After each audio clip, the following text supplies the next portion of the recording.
آپ نے جو گیپ اور جو کوشچن فائنڈ کیا ہے اس میں آپ سارے لوگوں کو پڑھ ضرور لیں، لیکن بالکل اس کی سمری بنا کے لکھیں، اس کو بہت چھوٹا کر کے لکھیں، اپنی ریسرچ کے اندر اس پہ ڈسکشن کریں، اس کا انالیسس کریں، لیکن بالکل مختصر سا تھوڑا تھوڑا کریں، سب کو بہت زیادہ پھیلا کے نہیں رکھ دیں۔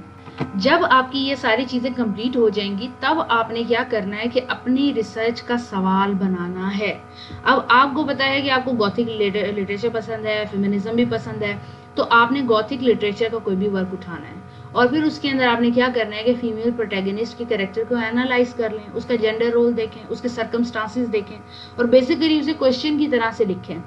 کہ how do the female protagonist of Mary Shelley and Emily Bronte and Jane Eyre challenge traditional roles in gothic literature. سوال بنا کے لکھیں کہ میں اس سوال کو پوچھ رہا ہوں اور میں ہی اس کا جواب دوں گا، اور پھر اس سوال کے ارد گرد کا پلان آپ نے مرتب کرنا ہے، بنانا ہے اس کو کہ آپ کس طریقے سے اپروچز کو لے کے چلیں گے،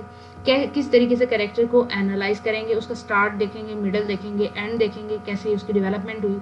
اس نے اگر کوئی ٹیکنیک استعمال کی ہے رائٹر نے اس کی نریشن کرنے کے لیے تو اس کو ڈسکس کریں گے، پھر اس کریکٹر کا سوشل کانٹیکسٹ اور رائٹر کا سوشل کانٹیکسٹ، اگر رائٹر فیمیل ہے تو بہت ہی زبردست بات ہے، یا میل ہے تب بھی اچھی بات ہے، کیونکہ کیا میل فیمیل کے بارے میں بات نہیں کر سکتا ہے، تو آپ اس کا سوشل کانٹیکٹ دیکھیں گے، اس کی اپروچ دیکھیں گے اور ڈفرینٹ کریکٹرز کے اوپر اس کا کیا انفلوئنس رہا اور ڈفرینٹ کریکٹر کی لائف کے اندر اس کا انفلوئنس کیا رہا اور اس کی لائف پہ کیا انفلوئنس ہوا، تو آپ نے پورا پلان بنانا ہے۔ آپ کے پاس کوئی 40 to 50 ہیڈنگز بن جائیں گی جو کو ریلیشن کے اوپر ورک کرتی ہوں گی۔ اب میں آپ کو تھوڑا سا سیمپل بتا دیتی ہوں، یہ صرف ہم نے ریسرچ کا کوشچن فائنڈ کرنے کے لیے اپروچ اختیار کی ہے۔ ریسرچ کا کوشچن کچھ بھی ہو سکتا ہے، اگر آپ کو لگتا ہے کہ بنا پڑھے کسی کتاب کو آپ کو ہوا میں مل جائے گا تو ایسا نہیں ہوتا، یا آپ اپنے کسی فرینڈ سے پوچھ لیں گے تو بھی نہیں ہوتا، اپنے ٹیچر سے لے لیں گے تو بھی نہیں ہوتا، آپ نے اپنے ریسرچ کا سوال خود ڈھونڈنا ہوتا ہے، اور وہ آپ کو ملتا ہے ڈفرینٹ لٹریچر پڑھنے کے بعد۔ جب آپ ڈفرینٹ طریقے کی بکس، ناول، اسٹڈی مٹیریل کو اسٹڈی کرتے ہیں تو آپ کو پتہ آپ جب اس کو پڑھتے ہیں آپ سوال پوچھنے لگ جاتے ہیں کہ اس بارے میں رائٹر نے بہت زیادہ ڈسکشن نہیں کی، اگر اس بارے میں رائٹر نے بہت زیادہ ڈسکشن نہیں کی تو آپ کر سکتے ہیں، آپ اس کا پرائمری یا سیکنڈری ڈیٹا اکٹھا کر سکتے ہیں اور اس کے اوپر باقاعدہ ریسرچ کر سکتے ہیں۔ ایک سیمپل آپ کے سامنے ہے کہ ریسرچ کا ٹاپک فار ایگزامپل میں یہ لیتی ہوں کہ the impact of social media on the mental health in adolescent, یعنی کہ جو بچے ہوتے ہیں ان کی دماغی صحت پر سوشل میڈیا کا کیا امپیکٹ۔ اب اس کے اندر 4 سے 5 چیزیں ہیں، ایڈولسنٹ یعنی کہ بچہ، پھر مینٹل ہیلتھ یہ سائیکالوجی سے ریلیٹڈ ہے، سوشل میڈیا یہ انٹرنیٹ اور IT سے ریلیٹڈ ہے، اور امپیکٹ جو ہے بیسیکلی وہ ہیومن لائف سے ریلیٹڈ ہے، ہیومن سائیکالوجی سے، سوسیولوجی سے ریلیٹڈ ہے۔ اب ریسرچ کا کوشچن یہ ہو سکتا ہے کہ how does the use of social media platform affect the mental health and well being of a teenager اور این ایڈولسنٹ، یعنی کہ اگر کوئی چھوٹی عمر کا بچہ ہے، 13 سال کا، 1 سے 18 سال کا بچہ ہے، اس کی مینٹل ہیلتھ کے اوپر اس کا کیا ایفیکٹ آ رہا ہے، اور پھر میں نے فردر اس کا آبجیکٹیو بھی بتانا ہے۔ سیم ایسے ہی آپ لکھ سکتے ہیں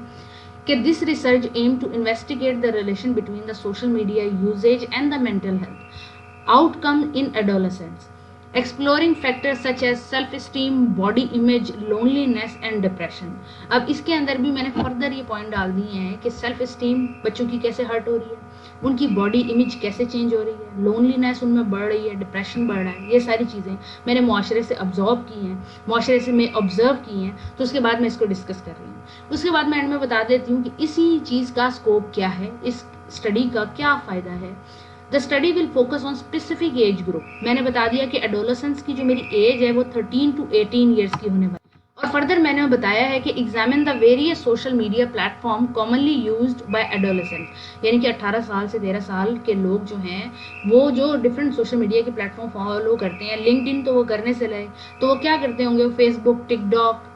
انسٹاگرام، یہ چیزیں فالو کرتے ہوں گے، تو پھر میں نے ان پہ ریسرچ کرنی ہے۔ اٹ انوالو سروے، اگر وہ کوئی سروے رکھتا ہے تو سروے کے بارے میں بتاؤں گی، انٹرویو رکھتا ہے تو انٹرویو کے بارے میں، اور اگر کوئی پریویس ڈیٹا موجود ہے جس پہ میں نے انالیسس کرنا ہے تو میں اس بارے میں بتا دوں گی۔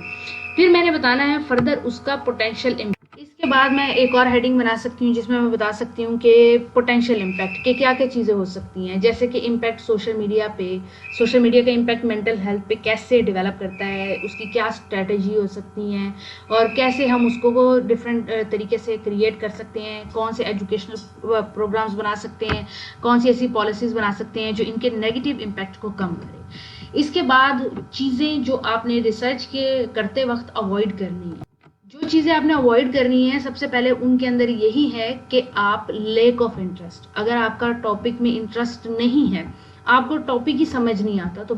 برائے مہربانی اس پہ ریسرچ مت کریں۔ اگر آپ بورنگ ایسا ٹاپک چنتے ہیں جس کے بارے میں آپ کو ہی نہیں پتا تو آپ لوگوں کو کیا بتائیں گے۔ اس کے بعد ایسا ٹاپک بھی نہ لیں جو آپ کی فیلڈ سے ریلیٹڈ نہ ہو۔ فار ایگزامپل آپ کو آئی ٹی کے بارے میں کچھ نہیں پتا، انفارمیشن ٹیکنالوجی کے بارے میں کچھ نہیں پتا، سوشل میڈیا بھی آپ یوز نہیں کرتے، تو سوشل میڈیا پہ مت کریں۔ اس کے بعد ایسی چیز کو بھی چننا اچھا نہیں ہوتا جس پہ آلریڈی ڈسکشن نہ ہوئی ہوئی ہو، یا جس کی ریسورسز آپ اکٹھے نہ کر سکیں، نہ ڈیٹا اکٹھا کر سکیں، نہ ایکسپیریمنٹ کر سکیں۔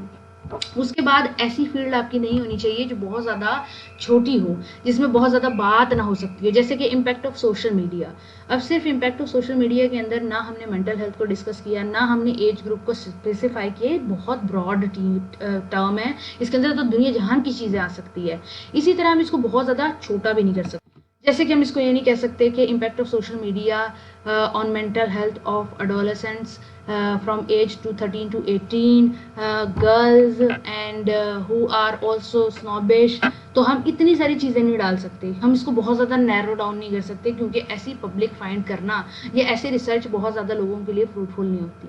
ایسی ٹاپک پہ بھی ریسرچ کرنا جس میں نوویلٹی اور انوویشن نہ ہو، وہ بھی بہت زیادہ بورنگ ہو جاتا ہے اور اس میں بندہ تھک جاتا ہے۔ ایسی چیزوں پہ ریسرچ کرنا جس کے اندر ٹائم بھی جو ہے وہ کنسٹینٹ نہیں ہے، ایسی چیزوں پہ جیسے کہ ہم جن میں وقت کی مدت نہ رکھیں۔ اگر ہم نے کوئی اسپیسیفک ٹائم پیریڈ کو ڈیفائن نہیں کیا ہوا اور ہم from the start of human being till now تک ڈسکس کر رہے ہیں کہ سوشل میڈیا کا، یا یوں کہہ لیں کہ بھائی میڈیا کا افیکٹ کیا رہا ہے مائنڈ کے اوپر from the middle age to old age,